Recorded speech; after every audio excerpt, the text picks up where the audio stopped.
Bueno, en esta presentación solo haremos algunas referencias tangenciales a ese trabajo. El trabajo que les pasé para leer para esta sesión es un artículo que aparecerá en un próximo ejemplar de la revista mexicana de Ciencias Políticas y Sociales, que ya se ha colgado un poco, ¿no? Y por eso está en versión Word. La verdad es que cuando estaba pensando cómo organizar la presentación del día de hoy, se me ocurrían diferentes ángulos, y entonces lo que me he propuesto es tratar de que esta sea una sesión en donde podamos hacer converger varios de los temas que hemos discutido desde la primera de las sesiones en el primer módulo, no solo en este módulo. Las nociones sobre desarrollo, la conexión desarrollo-educación superior, la discusión sobre las tradiciones universitarias. El texto al que ustedes han tenido acceso es un texto que se originó en un seminario que se llamaba algo así como World Class Universities, y que con relativa buena intención algunos colegas norteamericanos organizaron este seminario en la lógica de que buena onda, de que todo país, pobre o no, debería de tener una World Class University, ¿no? Y inmediatamente se entró a la idea de Flagship University, ¿no? World Class, Flagship, extremadamente ligada. Y el artículo es una reacción un poco, o una reflexión sobre la reacción que provocaba esta idea de la noción de World Class University como una universidad perfectamente identificable, con una serie de rasgos y características comunes que puede extenderse y ubicarse en cualquier parte del mundo con muy pocas diferencias. Y que éstas esencialmente están muy asociadas a un modelo de universidad norteamericano. Entonces, esta lógica de que habría que aspirar a que todos los países tuvieran por lo menos una universidad de clase mundial, ¿no? Que desde la óptica de Estados Unidos aparecía como una agenda de buena voluntad, digamos. Desde la óptica de algunos colegas latinoamericanos era decir, gracias, ¿no? Qué buena onda que nos dan permiso de tener un modelo de universidad como el que ustedes quieren.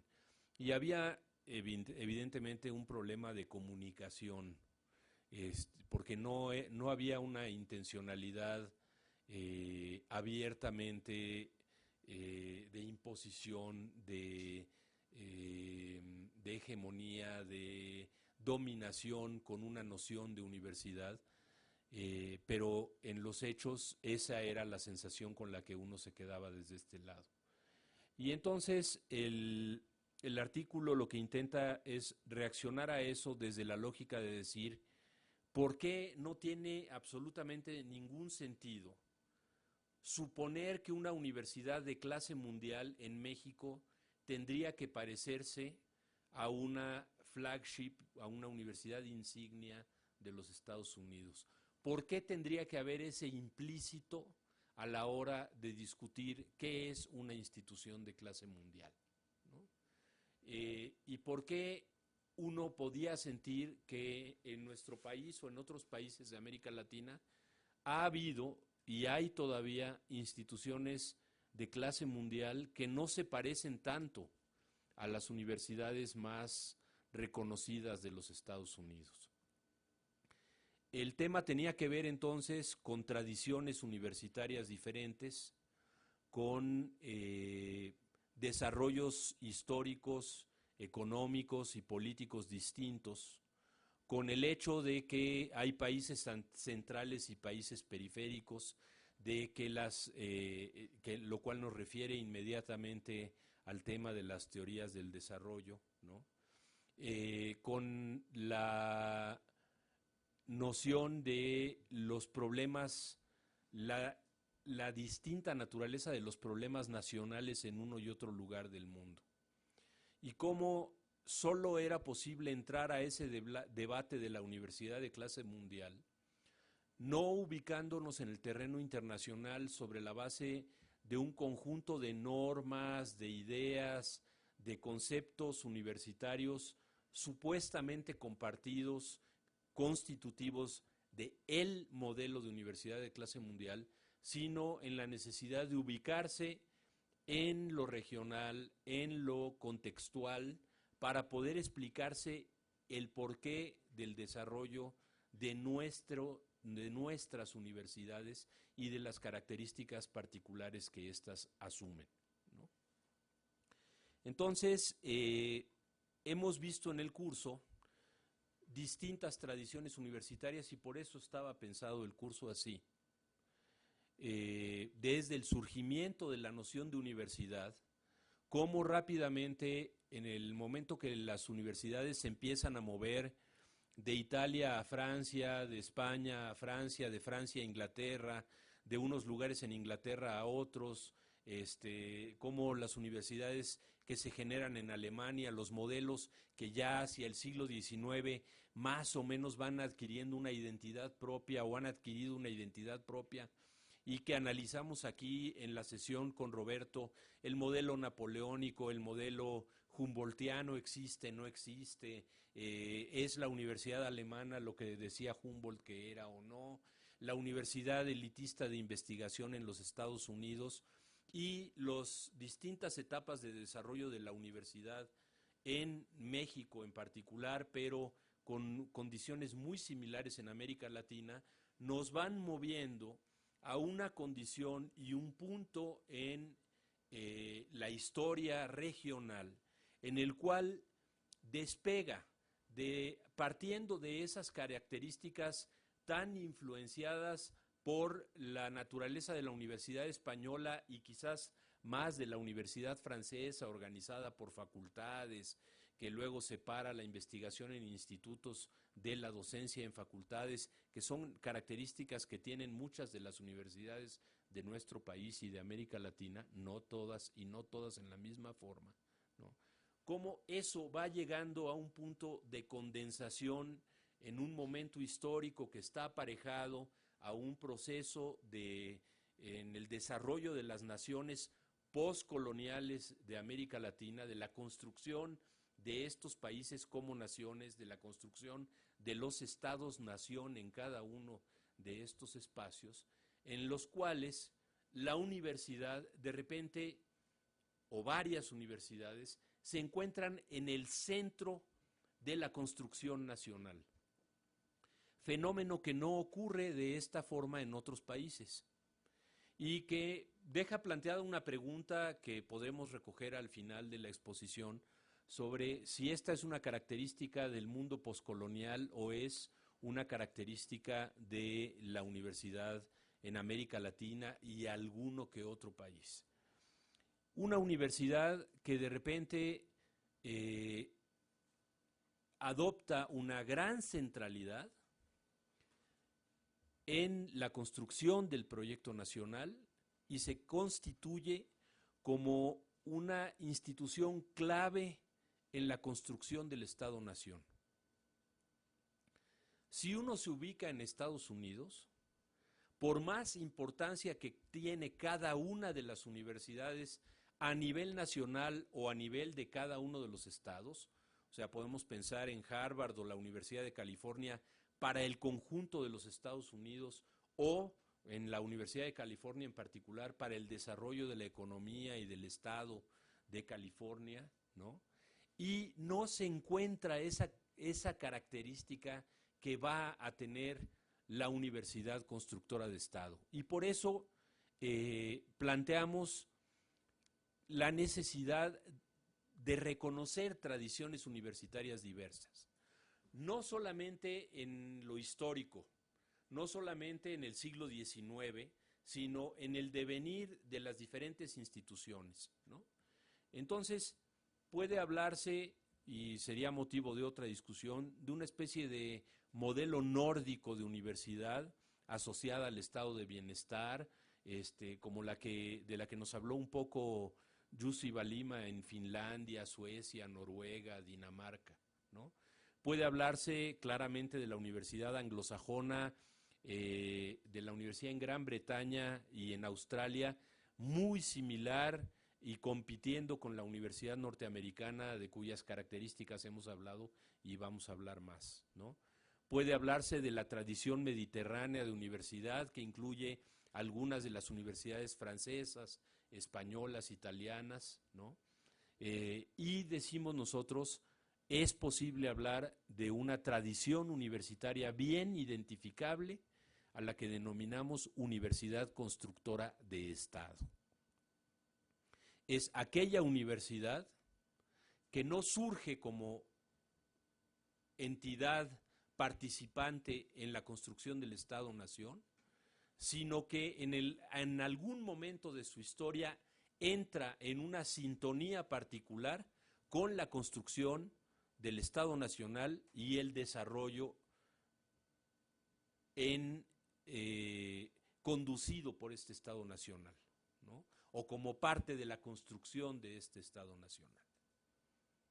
Entonces, se supone que en las dos sesiones anteriores ustedes han revisado el devenir histórico de la Universidad Mexicana a partir de la fundación de las primeras instituciones coloniales en América Latina y en particular de la Real y Pontificia Universidad de México, esto que a veces causa bastante confusión.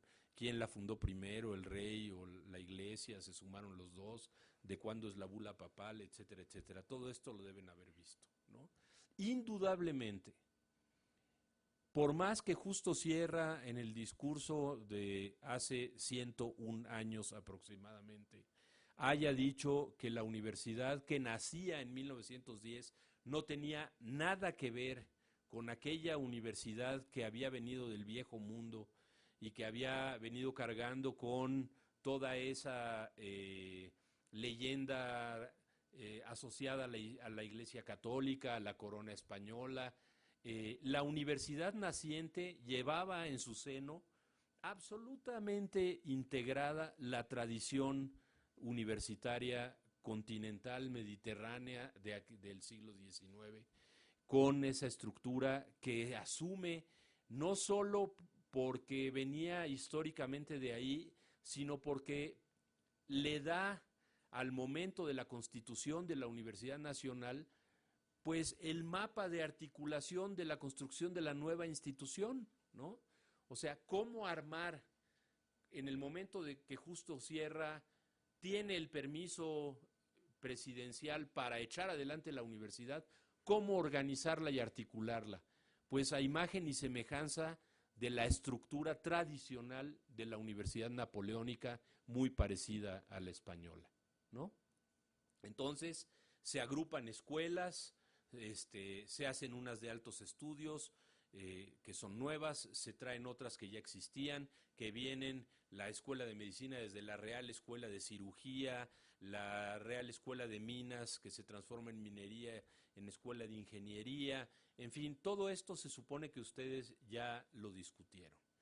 Se fusionan, ¿no? Y hay incluso una discusión que plantea Javier García Diego en su libro Rudos contra Científicos, y en un artículo más corto que salió en Letras Libres a raíz del centenario de la universidad, en donde él habla que en realidad la universidad que conocemos no nació en 1910, sino en 1929, en 1920 con Vasconcelos y en 29 con la autonomía, ¿no? Está a discusión qué tanto de la articulación de la qué tanto de la universidad original era de verdad una nueva institución y qué tanto era nada más una suma de escuelas y facultades, digamos, previamente existentes, ¿no?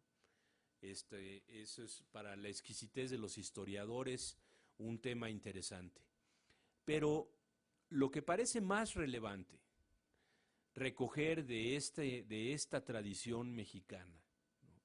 Es cómo se instala desde el origen mismo de la universidad una especie de polémica o una tensión estructural de la educación superior en México entre la universidad orientada por el desarrollo del conocimiento mismo y para el desarrollo del conocimiento, y la universidad que utiliza el conocimiento para la solución de problemas nacionales, para la articulación a las necesidades del país emergente. El discurso de Sierra, si ustedes lo recuerdan, habla de que hay que alejar, que no va a tomar la realidad nacional, la universidad, inclinada sobre el microscopio o reflexionando sobre la naturaleza de la luz de Tabor, ¿no? Y decíamos, creo que en el curso del año pasado, que era en el mero centenario, ¿no?, cómo ante esa declaración de principios de Sierra, la universidad no tenía la más remota idea de que aproximadamente un mes después iba a estallar un fenómeno que iba a impactar ligeramente a la universidad y al país, que fue la Revolución Mexicana, ¿no? Sierra hacía una declaración de principio en la cual buscaba establecer una universidad articulada a las necesidades del país. Y casi sus reflexiones ahí plasmadas en ese escrito y en algunos otros están más orientadas a la lógica de la construcción de una identidad de nación, ¿no? Se plantea los temas de quién sí y quién no es susceptible de ser educado, ¿no? Y lo resuelve por la vía de la exclusión.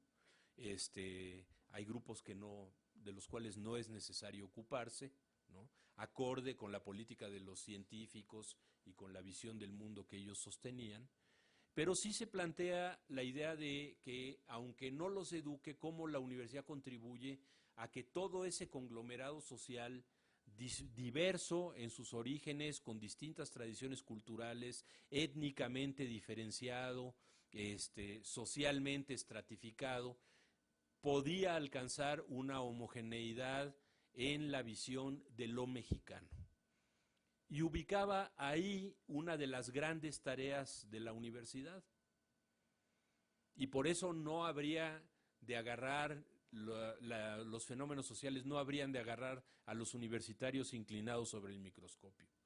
Pero al mismo tiempo, en la fundación de la universidad,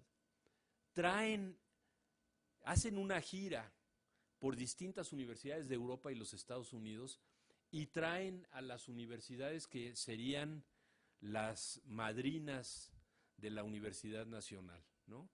Y estas son universidades de investigación. Quizás la más importante y el referente más importante fue la Universidad de Berkeley. Entonces, vienen incluso representantes de estas universidades al acto de fundación, y en donde estos representantes no vienen de universidades particularmente inclinadas a la vinculación entre universidad y sociedad, que era de alguna manera el argumento humboldtiano que, como decía Roberto, no se cumple a cabalidad en la universidad alemana, ¿no? Humboldt plantea de manera similar a Sierra, argumentalmente, la necesidad de que la universidad contribuya a la articulación de las distintas nacionalidades que habrían de confluir en la conformación de la República de Weimar, ¿no? Entonces, está ahí también esa responsabilidad de la universidad, más allá de la vinculación de investigación con producción que se le atribuye también a la Universidad Alemana y que es más característico de la Universidad Alemana que el discurso del propio Humboldt. Entonces, hay ahí elementos similares en lo discursivo, ¿no?, pero la universidad se queda en sus orígenes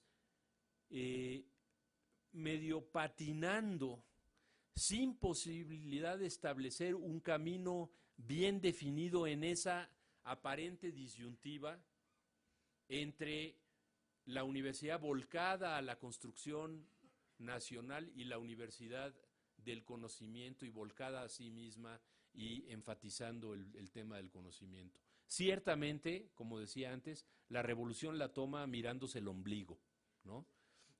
Si leen el libro de García Diego, verán cómo los congresos estudiantiles que se dan alrededor de la fundación de la Universidad Nacional no tienen nada que ver o tienen muy poco que ver con la dinámica que hay de los clubes antirreeleccionistas, de los Flores Magón, de las huelgas obreras de Río Blanco y Cananea.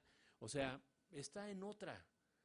La universidad está instalada en otra lógica. No se sabe muy bien en qué lógica. Y eso le da uno de los rasgos característicos que se proyectan hasta la actualidad, ¿no?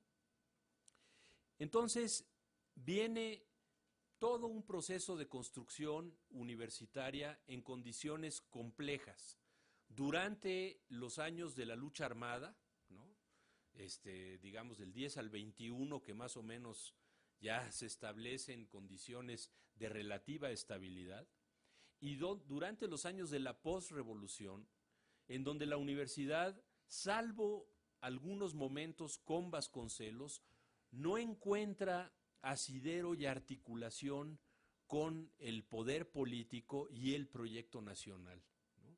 Entonces es una universidad que está rebotando ahí y que incluso en algunas de las grandes disputas nacionales, como el cisma que se provoca con el tema de la educación socialista, la universidad toma partido y se define a sí misma como una entidad al margen del Estado que busca articular y organizar a su alrededor a todo el segmento educativo que resiste en los años 30 la iniciativa de educación socialista. Fíjense ustedes, ¿alguna vez se han preguntado por qué la UNAM tiene una escuela secundaria? ¿Y por qué hay un bachillerato dentro de la universidad?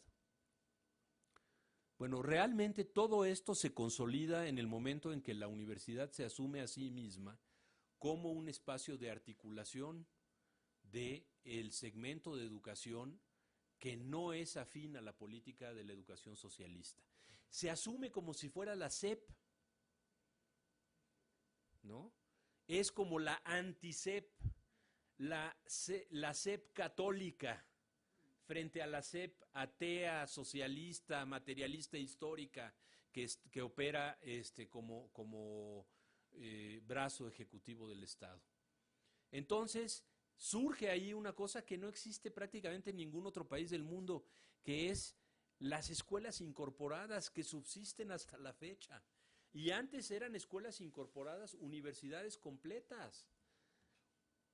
Y la UNAM se asume a sí misma, la Universidad Nacional, ¿no? Porque va pasando, pierde lo nacional, bueno, primero no tiene lo autónomo y tiene lo nacional, luego tiene los dos, luego pierde lo nacional, luego lo recupera subrepticiamente, así se está moviendo, ¿no? Pero hace una apuesta de fondo. En el momento del debate Caso Lombardo en 1933, cuando llega al ámbito de la educación superior mexicana el debate de la educación socialista y se hace el primer congreso de los universitarios mexicanos. Por cierto, todos los congresos de los universitarios, de los estudiantes, de los profesores son siempre el primer congreso porque hay muy poca memoria histórica. Ya para ese momento había habido congresos citados por Sierra, congresos estudiantiles, pero el primer gran congreso de los universitarios mexicanos en 1933, en donde se protagoniza el debate entre la noción de libertad de cátedra que sostenía Antonio Caso, un filósofo fascista, esencialmente, admirador de Hitler, que escribía en el periódico Excelsior. Revisen las notas de nuestro prócer universitario, iba a decir prohombre, pero quitémosle la parte masculina, ¿no? Cómo sostiene en una alianza con los sectores más conservadores de la universidad, que era el estudiantado, ¿no? No era el estudiantado que había ganado de rebote la autonomía en 1929, no era Gómez Arias y toda esa banda que estaba semi incorporada a la Revolución Mexicana, asociada a Vasconcelos, que fueron los promotores de la candidatura de José Vasconcelos a la Secretaría de Educación. Por cierto, Vasconcelos mismo sufre una transición en su pensamiento y se vuelve un pensador, un filósofo conservador extremo, ¿no? Pero en ese periodo del 20 al 30 está instalado todavía en la lógica de la Revolución Mexicana y de las opciones de la revolución y de la educación como gran articulador de la nación, y la universidad da una muestra de lo que luego sería esa vertiente universitaria con la salida de Vasconcelos de la rectoría de la UNAM para fundar la Secretaría de Educación Pública. Pero no se va Vasconcelos solo, chao chicos, allá se quedan, me voy a fundar la SEP. Vasconcelos jala un segmento de la universidad para hacer las jornadas de alfabetización, para armar la colección del libro, ¿cómo se llamaba? De nuestros clásicos, para echar adelante una enorme cantidad de proyectos en la construcción de la Secretaría de Educación Pública. Hace uso de los universitarios en el buen sentido, incorpora a universitarios, los universitarios que estaban en la vertiente de la Revolución Mexicana, hacia la construcción de una institución de la nación emergente, ¿no? México tenía muchos años de historia, pero el Estado-nación tal como lo conocemos hoy en día es un producto de la Revolución Mexicana, ¿no?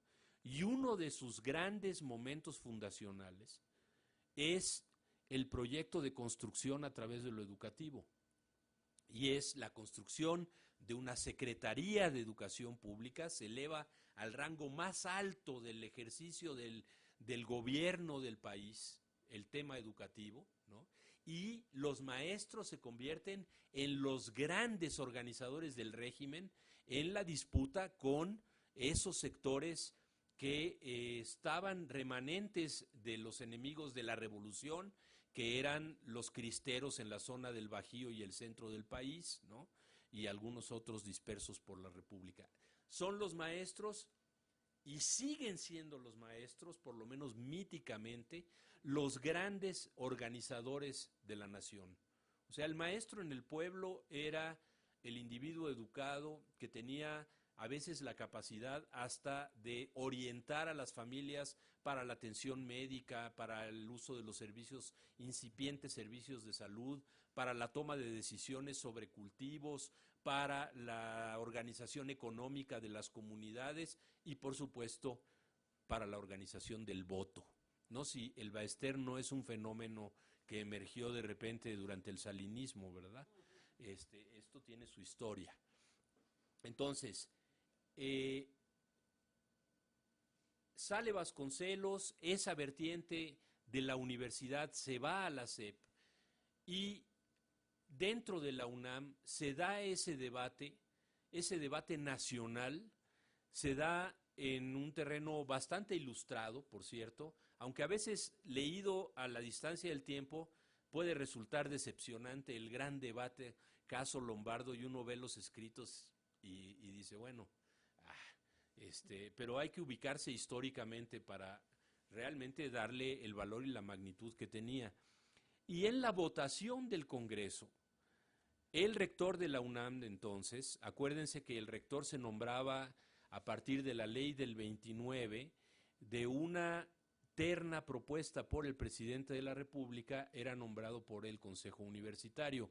Solución que había dejado insatisfechos a los estudiantes del 29 porque decían, de todas maneras el presidente se reserva una enorme capacidad de intervención en la gestión de la universidad. Bueno, el gobierno de la revolución pone a un químico que luego sería, que era un personaje notable, Roberto Medellín Hostos, ¿no?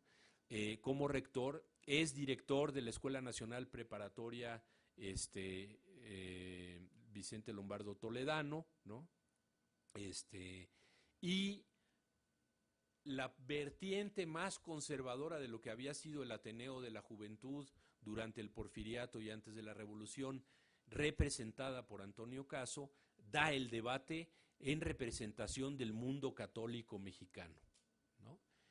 Pero articulando no solo a los sectores más conservadores, paradójicamente, alrededor de Caso se articulan algunos de los pensadores más progresistas de la universidad, los que habían adoptado, además de Lombardo, el pensamiento marxista, la reflexión sobre el marxismo desde la perspectiva económica y filosófica, como fueron, por ejemplo, don Pablo González Casanova, el que dejó a sus hijos y nietos con el apellido compuesto, que no era compuesto hasta entonces, pero así es nuestra universidad, ¿no?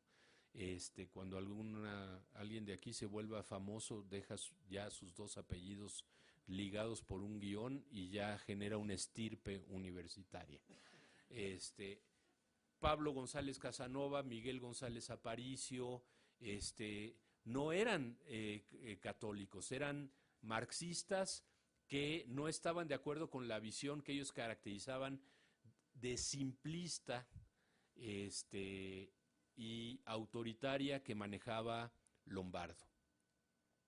Entonces termina el debate, se da la votación, pierde Antonio Caso la votación por las representaciones de todas las universidades y el resultado es que intelectualmente Caso encabeza a los estudiantes católicos, porque ni siquiera fue para salir al frente de ellos físicamente, toman la universidad, sacan al rector Medellín Hostos, literalmente lo sacan a Lombardo Toledano de la Escuela Nacional Preparatoria y no habrían de volver jamás, ¿no? Sobre todo Lombardo. La universidad parece en ese momento en su punto de mayor alejamiento del proyecto de desarrollo nacional de la Revolución Mexicana.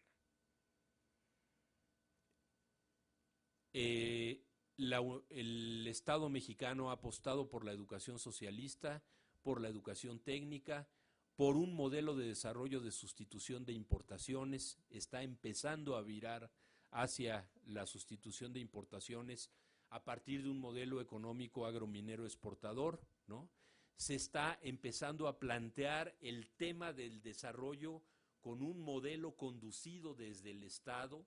Se acuñan términos como la economía mixta, que quería decir ni socialista ni capitalista, sino todo lo segundo, pero conducido desde el Estado, ¿no?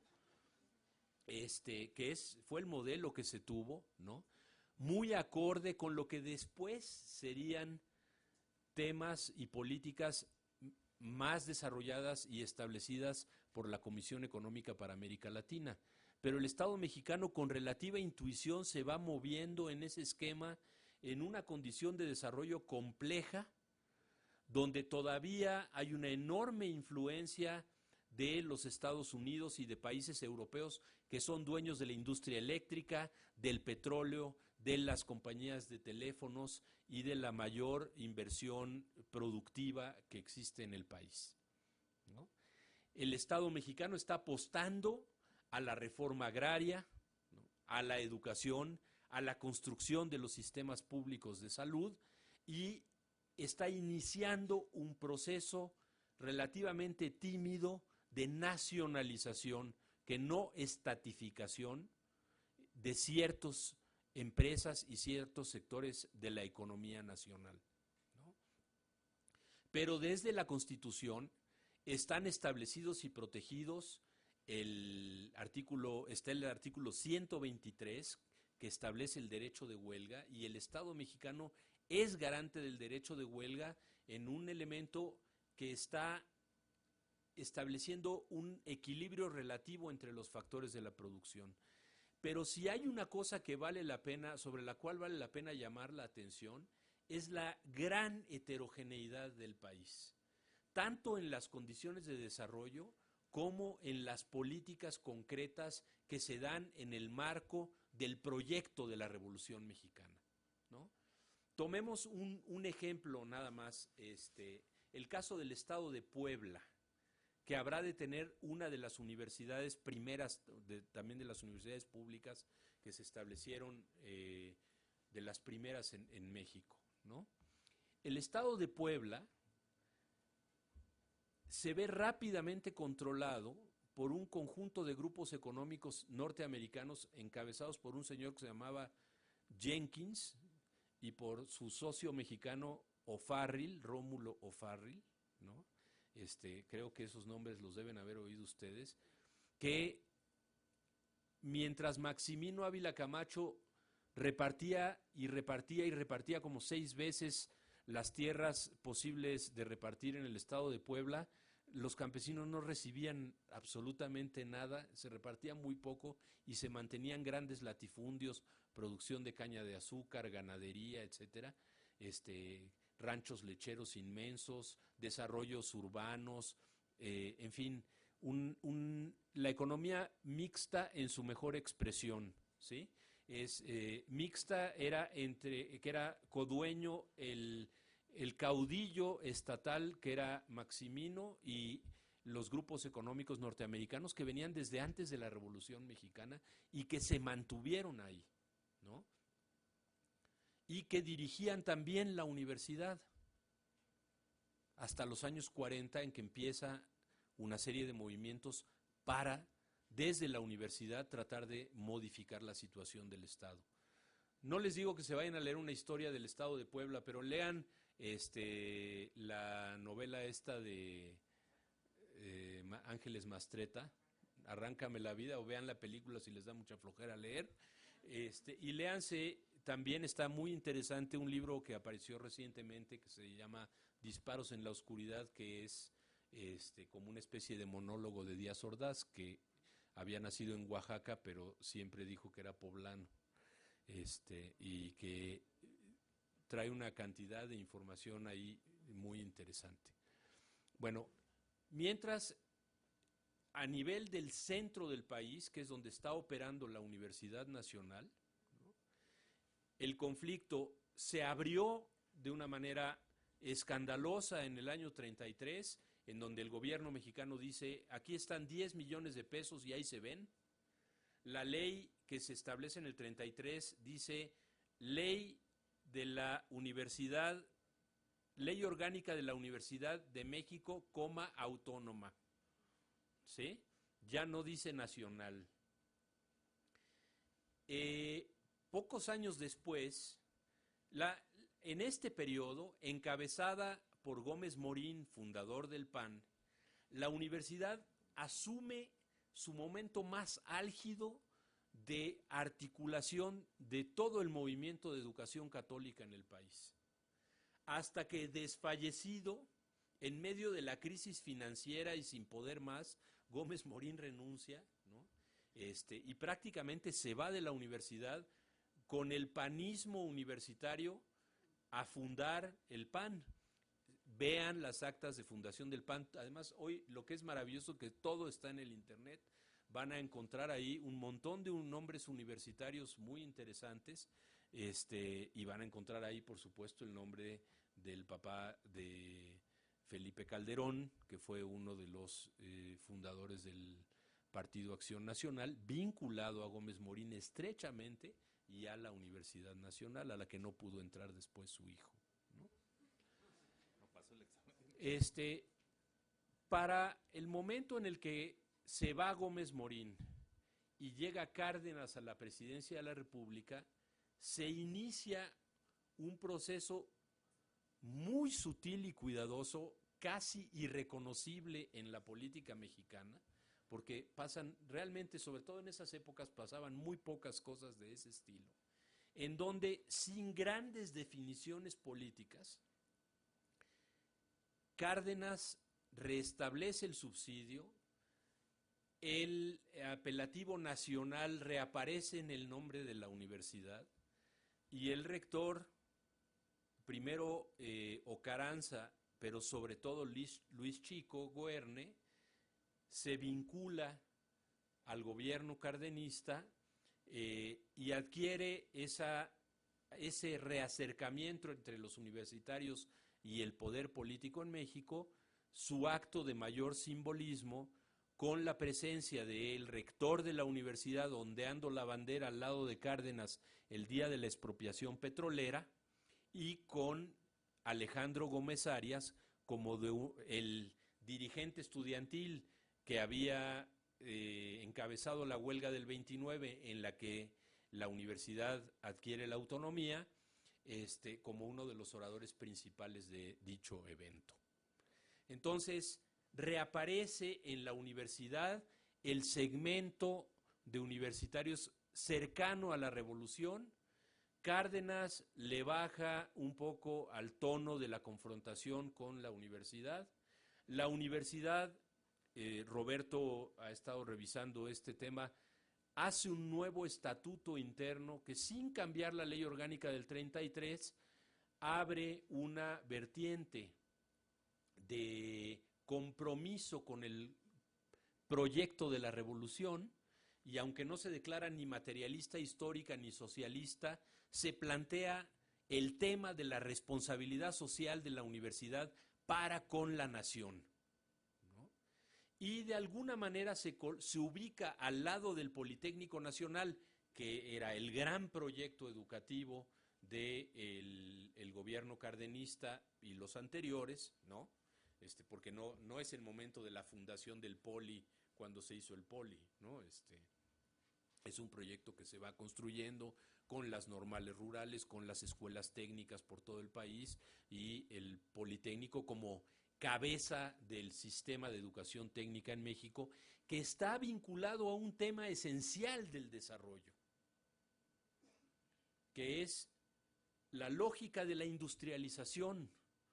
Para la industrialización del país es necesaria, se plantea como necesaria, la preparación de un conjunto de cuadros que no son necesariamente los profesionistas liberales. ¿Quiénes escapan un poco a esta dinámica dentro de la UNAM? Y luego vamos a ver qué importante era ese escape. Los ingenieros, los abogados y los médicos. Lo demás era el segmento en donde estaba verdaderamente instalado, enraizado a profundidad el pensamiento conservador, en filosofía, la Escuela de Altos Estudios, y sin embargo, el proyecto del contacto entre universidad y nación empieza a permear a la institución con la creación del Instituto de Biología, por ejemplo. ¿En qué año es? ¿36? Primero. Está fuera, ¿no? En la Secretaría, el equivalente de qué sería ahorita, de la Secretaría de Economía, ¿no? Lo traen a la universidad y empieza a desarrollarse toda una vertiente de investigación ahí. Toda la tradición de investigación en astronomía que está, a veces hay explicaciones que no son tan estructurales, ligadas a un diputado cardenista de la vertiente más radical pero intelectual de la revolución, que es Luis Enrique Erro, que era un astrónomo amateur, aficionado, que no amateur, aficionado de mucha calidad, y que empieza a impulsar iniciativas para la fundación del Observatorio Nacional o la refundación o modernización del Observatorio Nacional, que al final acaba también incorporado a la universidad. Entonces, la UNAM se va reubicando, ¿sí?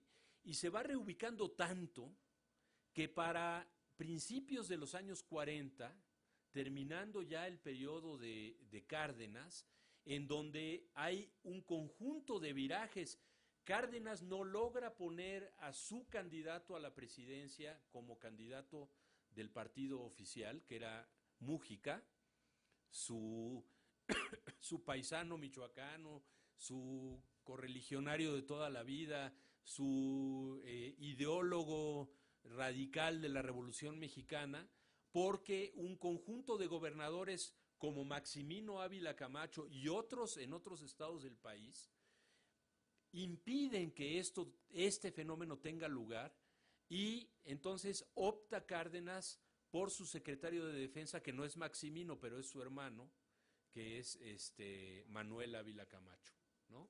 Para indignación del hermano poblano, gobernador de Puebla y cacique, que decía, ¿cómo mi hermano retrasado mental va a ser presidente de la República si me tocaba a mí, ¿no? Porque él encabezó a los gobernadores del país, los gobernadores más conservadores del país, para impedir que Cárdenas pudiera nombrar a Mújica. Todo esto está en medio de batallas al interior de la CTM, donde Lombardo sale otra vez derrotado. El dirigente obrero, que era universitario, director de la Escuela Nacional Preparatoria, pero fundador de la CTM junto con Fidel Velázquez, con ya se me van los nombres, Llurén, eran 5, les llamaban los 5 lobitos, ¿no?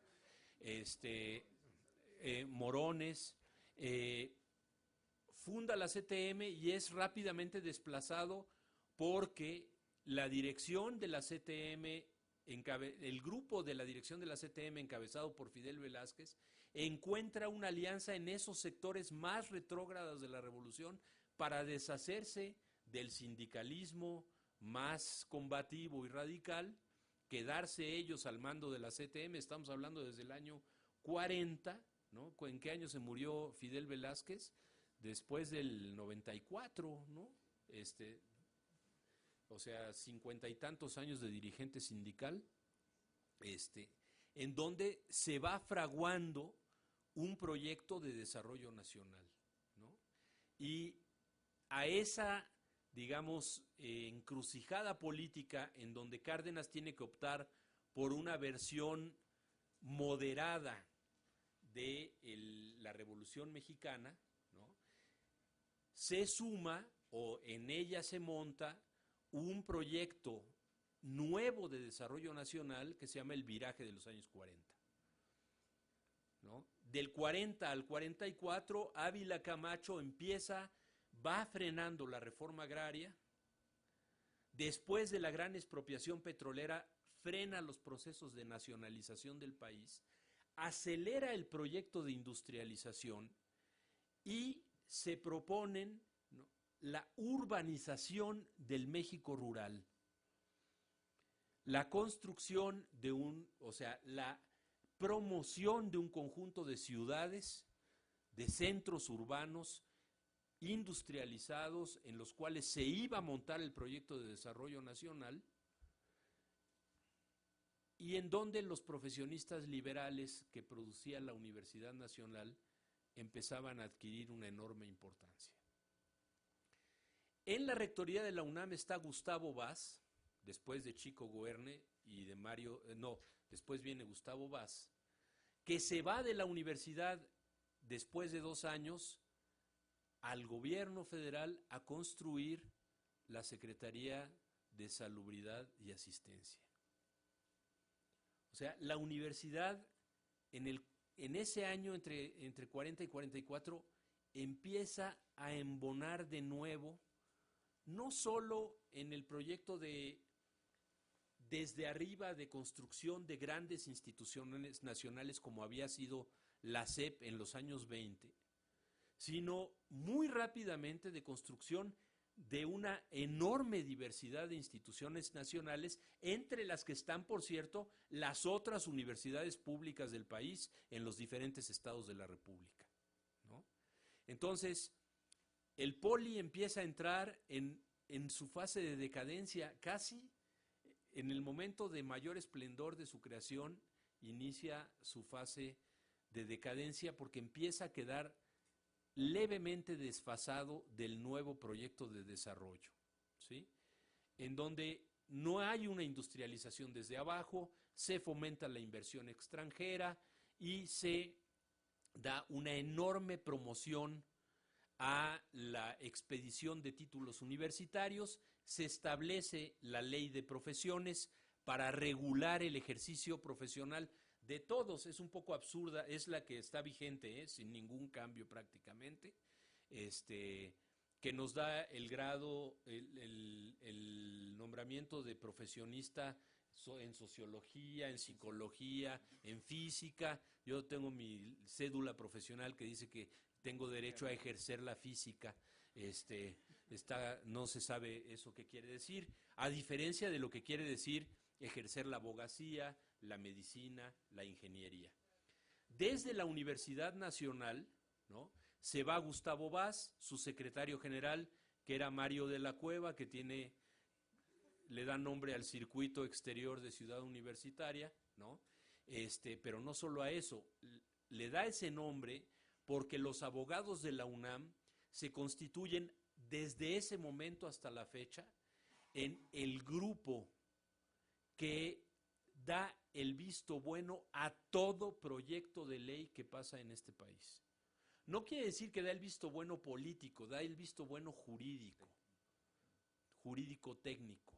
Todas las leyes que llegan al Senado están revisadas, no necesariamente oficialmente enviadas al director de investigaciones jurídicas para que las revise, pero en ese momento el Instituto de Derecho Comparado que habían fundado los refugiados españoles al llegar a México en la universidad, se transforma en Instituto de Investigaciones Jurídicas, porque no tenía más sentido el estar viendo cómo eran las leyes mexicanas en comparación con las de otros países. El Departamento de Derecho Comparado queda metido ahí dentro del instituto y el instituto se vuelca por completo a la emisión de leyes y la Universidad Nacional se constituye en el semillero principal, para bien y para mal, de todo el sistema judicial del país, ¿no? Todos los jueces, casi todos los ministerios públicos que alguna vez pisaron una universidad, porque hay los que no las pisaron, ¿no? Porque es requisito ser pasante, ¿sí? Pasan por la Universidad Nacional, ¿no? Entonces, por supuesto que los ministros de la Corte, hasta hace 20 años, el número de ministros que venían de la Escuela Libre de Derecho era, yo creo, no sé si habría alguno, ¿no? Habría que revisarlo. Porque esta idea de la Universidad Constructora de Estado plantea una serie de proyectos empíricos como para tesis de maestría y doctorado, de las cuales vale la pena tomárselo en serio, ¿no?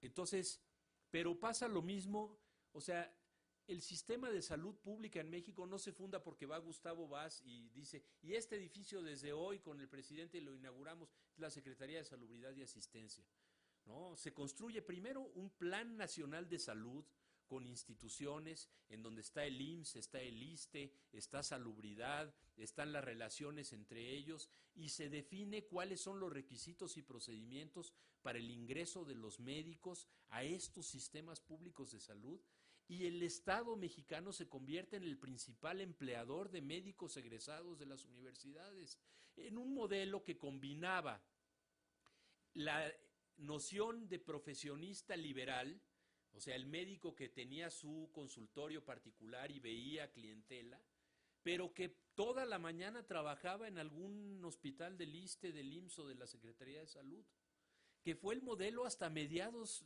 hasta el año 70, 75, la gran mayoría de los médicos serios y prestigiosos se movían en esa lógica, ¿no? Eran parte de los dos sistemas. Entonces, la universidad va encontrando un camino, no es que nadie se sentó a diseñarlo, ¿no? No es que Manuel Ávila Camacho y Gustavo Vaz de repente dijeron, oye, ¿cómo le hacemos? ¿Qué proyecto de universidad? No tengo idea, hombre, vamos a reflexionar sobre el asunto. Pero lo que deja ese periodo histórico es una enseñanza, es que en un momento la universidad y la conducción gubernamental de la construcción de la nación se encuentran. Y es por eso que es la época dorada de la Universidad Nacional, porque se vuelve fundamental para la construcción del Estado mexicano. Porque además empiezan a crecer las ciudades, viene la inmigración desde los diferentes estados y desde el campo a la ciudad, empieza la universidad a jugar un papel que se volvió mito. el de la movilidad social a través de la universidad, que hoy está, si lo comparamos con los años 50, absolutamente restringido, pero en el cual centenares o miles de estudiantes que llegaban a las aulas universitarias provenían de familias que nunca habían ido a la educación, ni siquiera secundaria, y llegaban a la universidad, obtenían una profesión y tenían la oportunidad de ejercer libremente la profesión. Por eso, profesión liberal. Y de participar en la construcción de la Secretaría de Comunicaciones y Transportes, de todo el sistema judicial mexicano, de la Secretaría de Salubridad y Asistencia, de empresas como ingenieros civiles asociados, que se movían en el intersticio de un gobierno que estaba construyendo carreteras, infraestructura por todos lados, y que no solo usaba universitarios en la Secretaría de Comunicaciones y Obras Públicas, como se llamaba entonces. Acuérdense, el edificio del SCOP, que por cierto también está hecho con murales de mosaico, como la Biblioteca Central de Ciudad Universitaria, ¿sí? Sino que además generaba trabajo para el cual requería de esos ingenieros que pudieran ir a construir caminos, a fundar empresas metalúrgicas, de ingeniería civil, que fueron las más notables, ¿no? Y que fueron construyendo el despegue de lo que se llamó el milagro mexicano. El milagro mexicano fue un proceso que de 1944 a 1960, quizás un poco más, mantuvo un crecimiento sostenido de alrededor superior al 6% anual del Producto Interno Bruto, ¿no? Y en ese milagro mexicano, la Universidad Nacional fue un protagonista fundamental, fundamental. Había un poco antes, efectivamente, se incorpora a la universidad, como luego lo harían los exilados de Argentina, Uruguay, Chile y Brasil, Paraguay, el exilio más grande, el exilio español después de la Guerra Civil en España, que termina en 1939, y donde llegan un montón de intelectuales que le dan, que también embonan, entran en sintonía. No es que lleguen y se les ocurra inventar una universidad que no existía, pero que fueron cuadros fundamentales para echar adelante esa universidad que de repente encontró camino en el México que se estaba construyendo, ¿no? ¿Dónde está el gran símbolo de ese amarre entre universidad y proyecto nacional? En la construcción de Ciudad Universitaria. Es el premio mayor, ¿no? En 1954 se inaugura en estos terrenos en donde estamos hoy la nueva sede de la Universidad Nacional Autónoma de México, incuestionable. La matrícula va creciendo notablemente, ¿no? Los grupos académicos y científicos, todos vinculados a diferentes corrientes políticas, se van estableciendo cada vez con más fuerza, ¿no?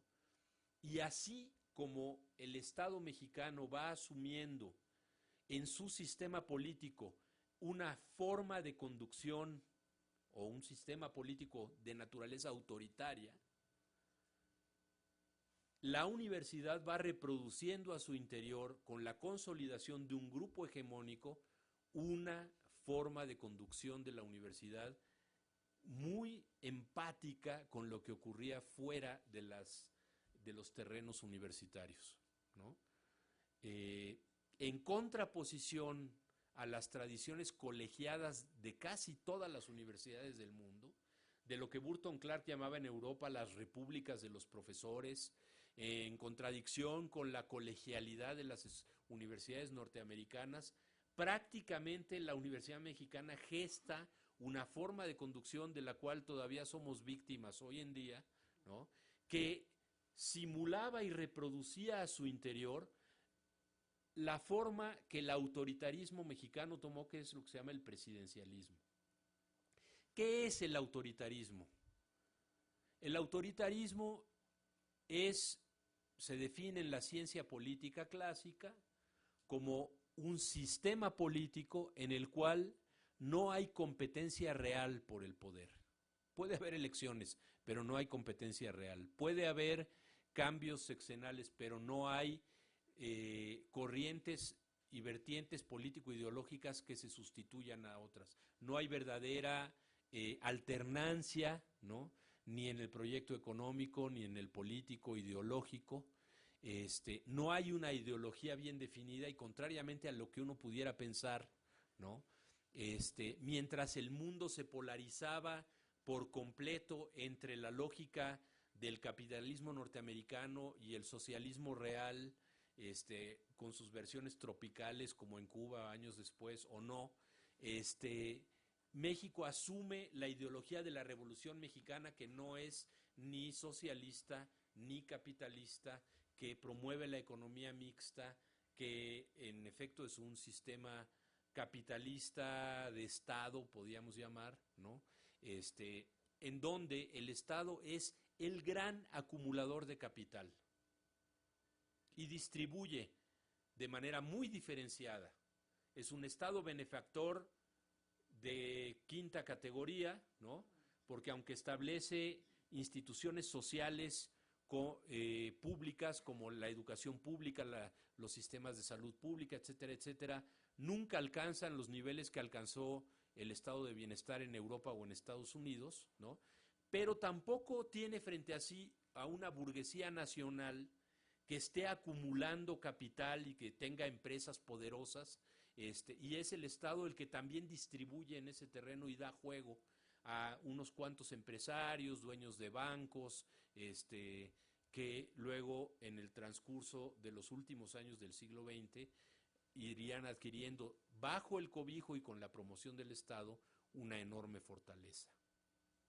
Esa empatía entre proyecto de desarrollo nacional y universidad tampoco se puede entender si no se considera el hecho de que del 39 al 45 se da la posguerra civil española, el fascismo en Europa y la Segunda Guerra Mundial, con Alemania en Europa y sus aliados y con Japón en el Pacífico, que distrajeron a los Estados Unidos y que dieron cierto margen de acción al Estado mexicano para plantearse una vía de desarrollo relativamente independiente, muy relativamente, ¿no?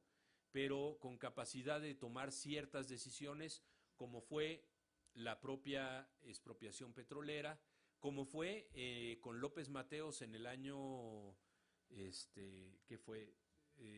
López Mateos fue 58, 64. Sí, pero fue como en 62 la nacionalización de Luz y Fuerza. No sé, más o menos termina por ahí de 62, ¿no? Que en realidad es una nacionalización pagada. Del Estado mexicano compra la CFE y la Compañía de Luz y Fuerza del Centro, y se asume como el responsable de dar electricidad. Es un Estado que asume la construcción de infraestructura como proyecto de desarrollo nacional, y en la construcción de infraestructura tanto material como jurídica, como de salud, etcétera, la universidad jugó un papel central.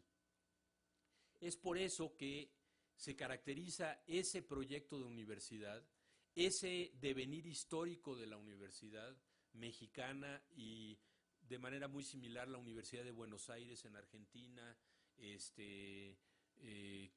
Sao Paulo con características particulares, pero más asociadas al desarrollo de un estado en Brasil que de todo el país, y algunas otras universidades en América Latina que jugaron ese papel, ¿no? Tan fundamental. En pocos países, y esto, si traen ustedes tienen algún amigo que viene y visita desde Europa o de Estados Unidos y van a cualquier pueblo y de repente los letreros que dicen médico cirujano UNAM número tal, tal, tal, en las puertas, que se sigue viendo todavía, ¿no? La UNAM era, además de constructora del gran proyecto de nación desde el Estado y sus instituciones, como desde la actividad económica, en el ámbito de la salud, de la ingeniería, de otras profesiones, fuera del propio Estado, ¿no? Era la gran institución legitimadora del hacer profesional. Era mucho más importante el título de la UNAM que la cédula profesional, ¿no? Te podían meter a la cárcel por ejercer como médico y no haber sacado tu cédula, pero ningún médico tiene la cédula colgada en la pared de su consultorio y el título de la UNAM sí, ¿no? Hay que realmente ubicarse en esa universidad que va dejando de aparecer con esa enorme fuerza en casi todas las facetas de la vida mexicana. Pero desde la UNAM se hace la primera ley bancaria, desde la UNAM se reforma el Código de Procedimientos Penales del Distrito Federal, el federal, desde la UNAM surgen las vertientes, no digamos del periodismo democrático, ese también, pero del periodismo moderno mexicano. De la UNAM sale los institutos nacionales de salud, el Instituto de Cardiología, sale Ignacio Chávez de la UNAM para fundar cardiología, sale Subirán para fundar nutrición. Es la Universidad Nacional la que va estructurando toda esa gama de instituciones nacionales que constituyen el México de hoy, ¿no? Que son impensables sin la universidad. Entonces, a ese proyecto de universidad uno tiene que darle su definición, su caracterización, entender que no es igual, que se desarrolló de manera diferente. ¿En qué momento empieza a entrar en crisis la universidad pública en México? Porque además el fenómeno UNAM se empieza a reproducir en los estados, ¿no? En donde, igual que la UNAM, las universidades de los estados son las grandes también instituciones legitimadoras del sistema político mexicano, racionalizadoras del sistema político mexicano, críticas del sistema político mexicano, y en ese sentido, como decía Reyes Heroles, todo lo que se opone apoya, ¿no? Lo que resiste apoya, ¿no? Finalmente, desde la crítica o desde la legitimación, las universidades y los sectores intelectuales incrementaban las clases medias y las constituían. Uno se hacía de la clase media mexicana habiendo pasado por las aulas universitarias, ¿no? Entonces, ese fenómeno característico de América Latina, tan característico de nuestro país, ¿no? Empieza a entrar en una situación de desgaste y desmoronamiento exactamente en el momento en que en el Estado mexicano empieza a asumirse una postura de el Estado tiene que retirarse, no puede ser más el conductor del desarrollo nacional, hay que dar paso al mercado como gran regulador y organizador de la vida nacional para que México pueda despegar en la nueva economía. Estamos hablando de mediados de los años 70. Ya no hay Segunda Guerra Mundial desde hace mucho tiempo, ¿no? El milagro mexicano terminó, el autoritarismo mexicano empieza el declive con una crisis producida ¿desde dónde? Desde la universidad. El movimiento de 68 coincide en la mayoría de los historiadores, el momento en el cual empieza a derrumbarse, ¿no?, la enorme legitimidad del sistema presidencialista mexicano, que habría de desaparecer casi 20 años después, ¿no?, o un poco más de 20 años después, pero que entra en crisis y se vuelve un sistema que había perdido la funcionalidad que había mantenido justo durante la época dorada de la universidad, ¿no? Y viene la crisis petrolera internacional, el advenimiento al poder de Reagan y Thatcher en Estados Unidos y en Inglaterra respectivamente, la enorme promoción en el marco de la crisis petrolera de las políticas hoy denominadas neoliberales, ¿no? Las ideas de privatización, de la necesidad de desaparecer el Estado benefactor, de reducir el tamaño de los estados nacionales, de que lo privado es mejor que lo público, se va asentando en un contexto en el cual México también entra en el proceso de la crisis y se da la devaluación de 1976, que casi pone término al proceso de alto endeudamiento público para financiar industrialización y desarrollo con empresas, la mayoría de las estratégicas, propiedad del Estado mexicano. Empiezan a dar los primeros procesos de desincorporación de empresas, ¿no? Que acabó con la más simbólica en la venta de Teléfonos de México, la empresa, una de las pocas empresas rentables que tenía el país y que afortunadamente no ha llegado a la última, que es la que todos quieren, la rubia que todos quieren, que es Pemex, ¿no? Pero que está en juego. Los presupuestos para educación superior empiezan a bajar en la lógica del Fondo Monetario Internacional imponiendo políticas de ajuste estructural. Hay una especie de repunte porque al inicio del gobierno de López Portillo y hacia fines de los años 70 se descubren una enorme cantidad de nuevos yacimientos petroleros y dice López Portillo, tenemos que prepararnos para administrar la riqueza, ¿no? Después de haber caído, los presupuestos para educación superior vuelven a aumentar y alcanzan en 1982 un máximo que no habría de alcanzarse en prácticamente 30 años, ¿no? Han llegado las universidades públicas al auge de su condición en México, al auge de su enorme legitimidad en la población. O sea, eso es fundamental.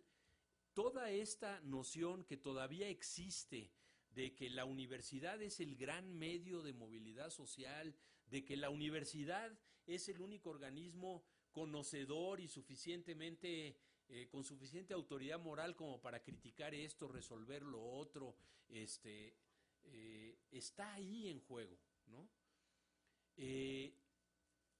Todavía sigue operando, ¿no? Y si quieren lo tocamos más al final, de alguna manera se ha vuelto a fortalecer en los últimos años, ¿no?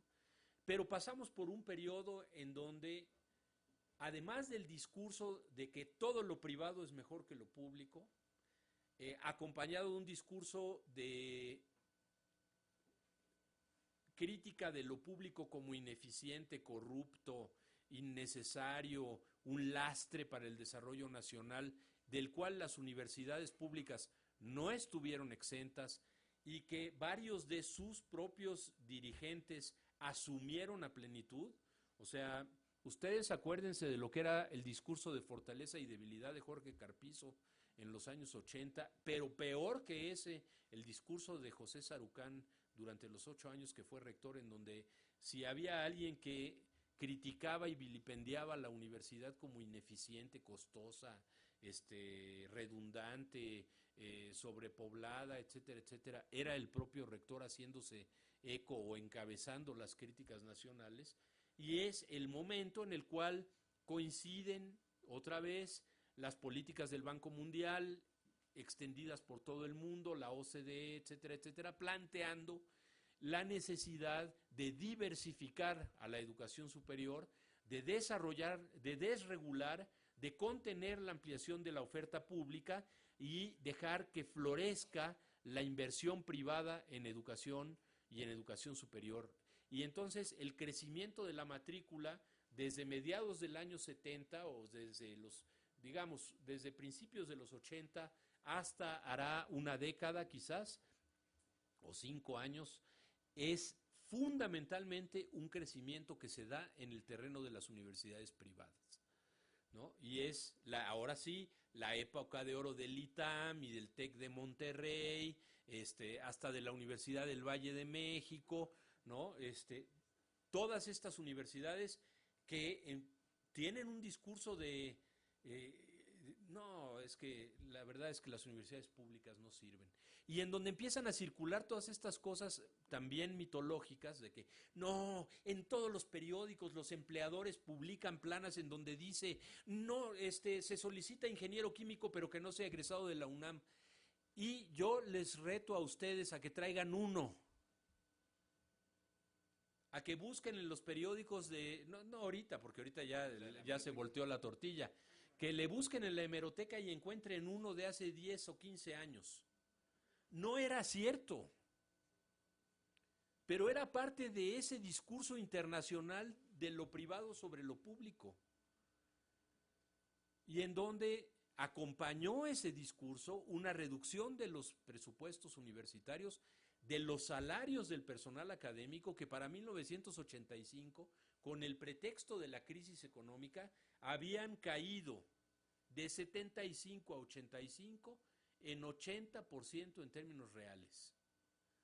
No cayeron más bajo que el salario mínimo, pero cayeron más rápido que el salario mínimo. El porcentaje de caída del salario del personal académico de las universidades, de la UNAM en particular, y era la mejor pagada, fue con una pendiente mayor que la del salario mínimo. Entran en acción todos los proyectos de incentivos, de pago por méritos, el SNI, el PRIDE, el tal, el cual, los proyectos de PIFIS, programas de financiamiento extraordinarios, toda esta lógica de hacer eficiente a la educación superior a través de la competencia por recursos. ¿De dónde viene esto? Del modelo de las universidades de clase mundial. ¡Ay, queremos ser universidad de clase mundial!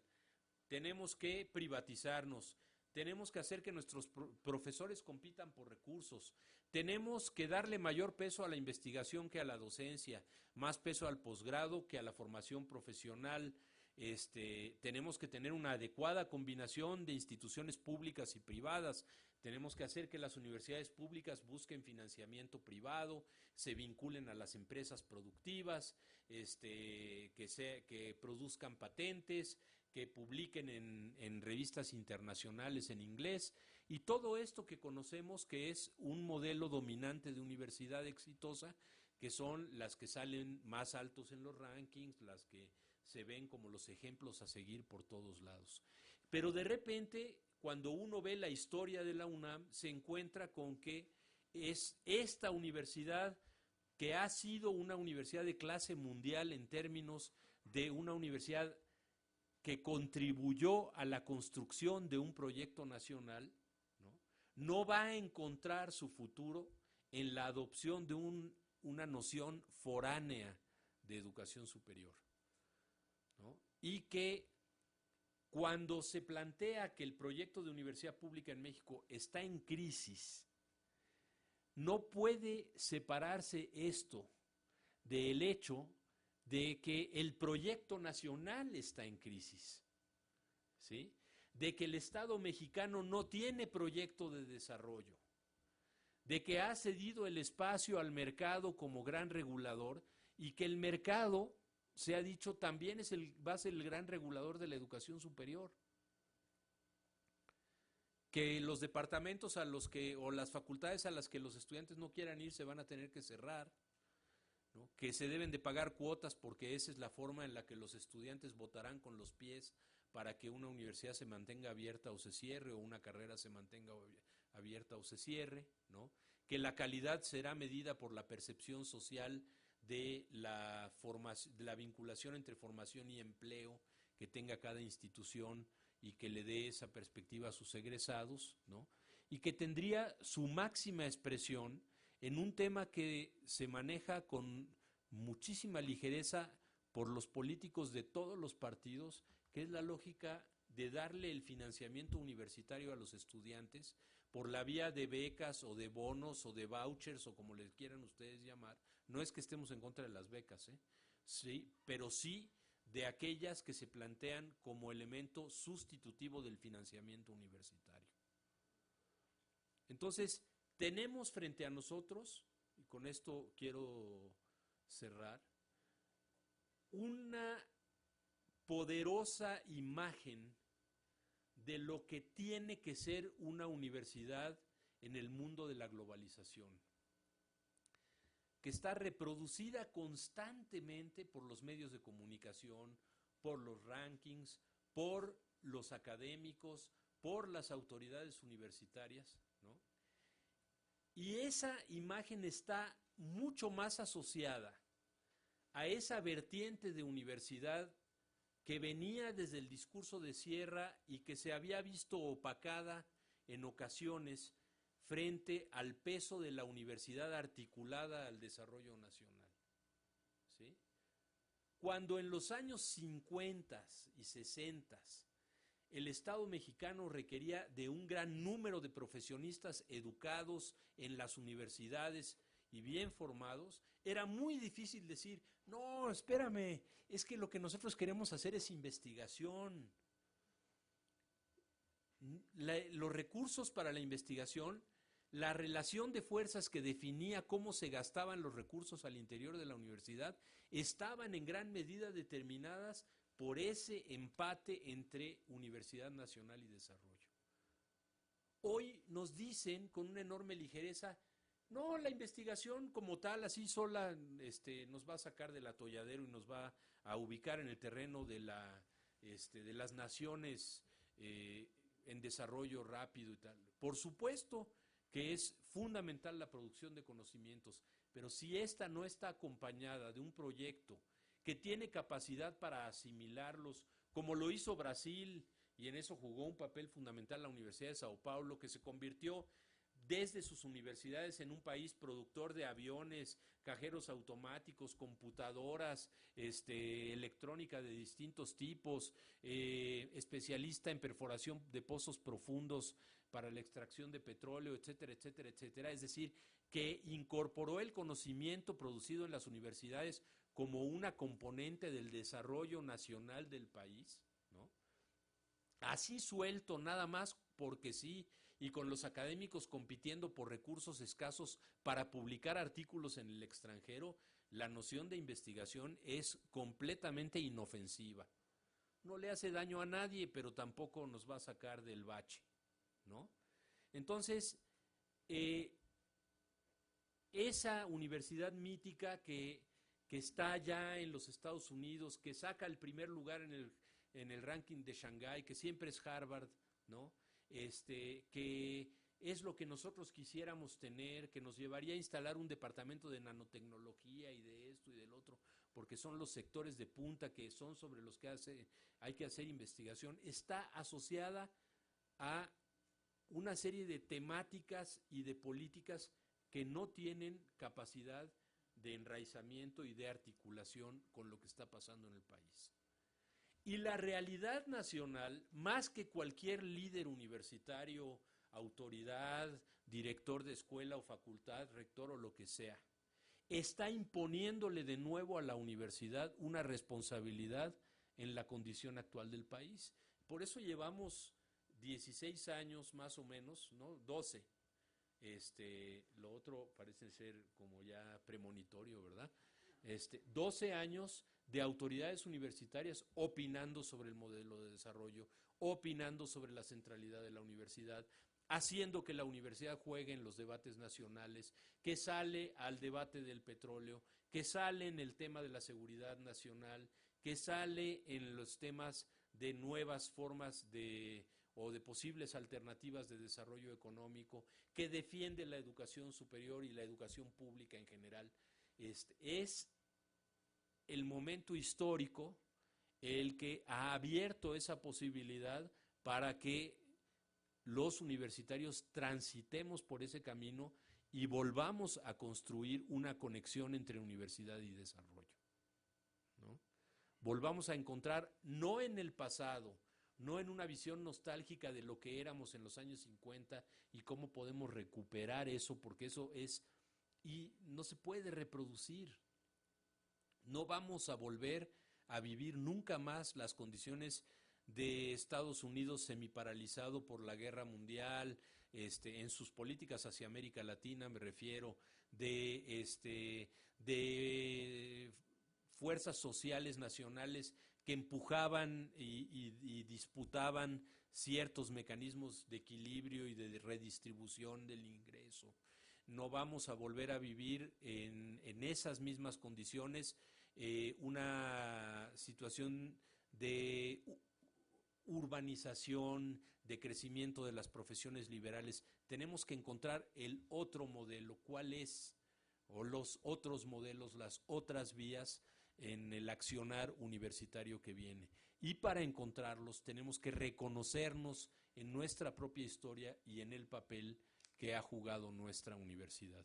Si no lo hacemos así, si pensamos que históricamente erramos el camino, que teníamos que haber sido como la Universidad de California desde 1910, entonces no vamos a entender por dónde hay que transitar, no vamos a entender por qué alguna vez esta universidad adquirió la autoridad y la fuerza moral que hoy otra vez ostenta, ¿no? Y no vamos a entender por dónde están las vías para encontrar esa empatía entre desarrollo del país y desarrollo universitario. Ese es el gran reto, a mi juicio, al pensar hoy a la universidad en México, ¿no? Y es por eso que elegimos este tema de vinculación universidad-desarrollo, porque pensamos que de nuevo se puso en la palestra. Así como en los años 70 parecía que lo habíamos perdido para siempre, ¿no? Escribían Bill Readings en el libro The University in Ruins, escribía Elio Trindade en un libro que se llama igual, La Universidad en la Penumbra o La Universidad en Ruinas en la República de los Profesores, diciendo ya nunca más la universidad. Y resulta que sí, ¿no? ¿Por qué y para dónde está en nuestro reconocimiento histórico de una tradición particular que ha sido y puede seguir siendo de clase mundial, pero que no es lo mismo que el modelo dominante que a escala mundial se nos presenta como la única opción? Bueno, ahí lo dejo.